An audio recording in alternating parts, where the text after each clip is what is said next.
لایەنەکانی هەفتەی هەشتەمی قۆناغی کۆتایی خولی نایەبی کوردستان لە دێربی هەولێر برایەتی لە یاریگای خۆی میوانداری هەندرێنی کرد. لە سەرەتاوە هەندرێن باشتر دەرکەوت و دەرفەتی گۆڕینی ئەنجامەکەی هەبوو، بەڵام یەکسانی باڵی بەسەر یاریەکەدا کێشە تا لە خولەکی 29 ماجد ڕاشد بە هەوڵێکی تاکە کەسی گۆڵ یەکەمی بۆ هەندرێنی میوان تۆمار کرد. دوو خولەک دواتر یاسر قاسم چوە نێو هێڵی سزای برایەتی و دوای یاریکردن بە بەرگریکارانی تیپەکە گۆڵی دووەمیشی بۆ هەندرێن زیاد کرد. برایەتی کاردانەوەی بۆ گۆڵەکان هەبوو بەڵام بە گۆڵ نەگەیشت.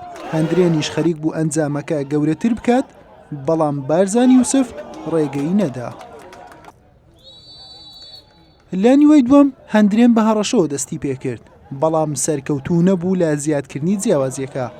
لە خولەکی 53 دوای هەوڵێکی زۆری برایەتی بۆ گۆڵ بۆتان دەهام بە لێدانێکی بەهێز گۆشەی نەوەتی گۆڵی نەریمان خدری بەسەر کردەوە و گۆڵیەکەمی بۆ برایەتی تۆمار کرد. برایەتی بە دوای گۆڵی دووەم و یەکسانیدا دەگەڕا. هەندرێنیش حەوداڵی گۆڵی سێم و یەکلاکەرەوە یاریەکە بوو.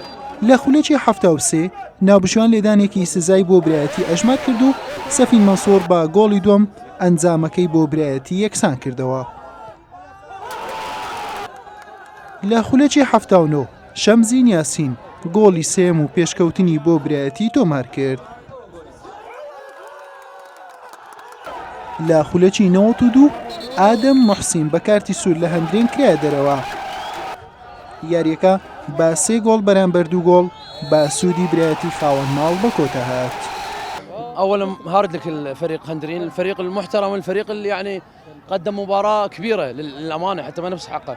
تقدم 2-0 لكن الحمد لله يعني الفتره اللي رجعنا بها اللاعبين من النجف وارتاحوا، يعني هذا التخطيط الصحيح اللي سويناه الحمد لله. تمد ما ثاني شوط كم حاسمين برم كم تلفين لا شو نازم لا شوط دوم واخد دفاع ما قرانا وشو خراب برم قراوا اما برم بيش بيني ما لك يعني كل اف تايم يجر قلت ما زخت يعني كاين مش قولي برم زياده ذكين او براستي ذكري اتو برم ياريزاني بخيبه دبي ياريزاني دبي برم فريق اللي براغري لو كانت انا كلابيشي براستي اما اقول برم يقدو ياريزاني باش برم بخيبه با نارم دمان ثاني برم حسبي قام كيفين بەمەنجامە برایەتی بە 15 خاڵ چووە پلەی یەکەمی ڕیزمەندیانەکان و هەندرێنیش بە 11 خاڵ پاشەخشەی کرد بۆ پلەی چوارەم.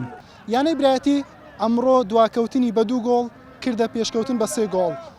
ڕیمۆنتادای بەسەر یانەی هەندرێن تۆمار کرد و بە 15 خاڵ پێشەنجی خولەکەی وەرگرت. دوو یاری داهاتووشی لە نێو هەولێر دەبێت و یانەکە چاوی لەوەیە بۆ یەکەم جار ببێتە پاڵەوانی خولی نایەبی کوردستان. حوسێن محەممەد، کەناڵی ئاسمانی پێام، هەولێر.